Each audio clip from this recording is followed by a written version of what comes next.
hofu, akiona hizi ni nguzo muhimu za demokrasia na ulinzi wa haki za wananchi. 3. Kupigania demokrasia na utawala wa sheria, mstari wa katiba na sheria za uchaguzi. Lissu amekuwa mstari wa mbele kutaka mabadiliko ya katiba ya Tanzania, akiamini kuwa katiba mpya itaimarisha demokrasia, itatoa uhuru zaidi kwa wananchi na kubana mamlaka ya mtendaji. Pia amepigania mabadiliko ya sheria za uchaguzi ili kuhakikisha uchaguzi huru na wa haki. Kupinga ukandamizaji wa kisiasa. Kesi yake ya sasa ya uhaini na kukamatwa kwake kunaonekana kama sehemu ya mkakati wa serikali kunyamazisha sauti za upinzani. Pamoja na hayo, Lissu ameendelea kusisitiza kuwa hata nyamaza na ataendelea kupigania haki za kisiasa na uhuru wa vyama vingi. 4. Ushawishi wa kimataifa. Kutafuta msaada wa kimataifa. Kutokana na jaribio la mauaji na kesi anazokabiliana nazo, Lissu ameendelea kutafuta usaidizi na uangalizi kutoka jumuiya ya kimataifa. Amekutana na viongozi mbalimbali na mashirika ya haki za binadamu duniani kote kuelezea hali ya kisiasa Tanzania na wito wake wa haki. Hii inasaidia kuweka shinikizo kwa serikali ya Tanzania kuheshimu utawala wa sheria na haki za binadamu.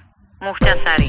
Kwa kifupi, muendelezo wa mapambano ya Tundu Lissu kwa haki za watu unaakisi misingi yake ya kisheria na kisiasa, ukizingatia utetezi wa masuala ya umma, ukosoaji wa serikali, kupigania demokrasia na utawala wa sheria, na kutumia majukwaa ya kimataifa kuibua masuala ya haki za binadamu nchini Tanzania. Licha ya changamoto na vitisho, anaendelea kuonekana kama mmoja wa sauti kuu zinazotetea haki na uhuru kwa wananchi wa Tanzania.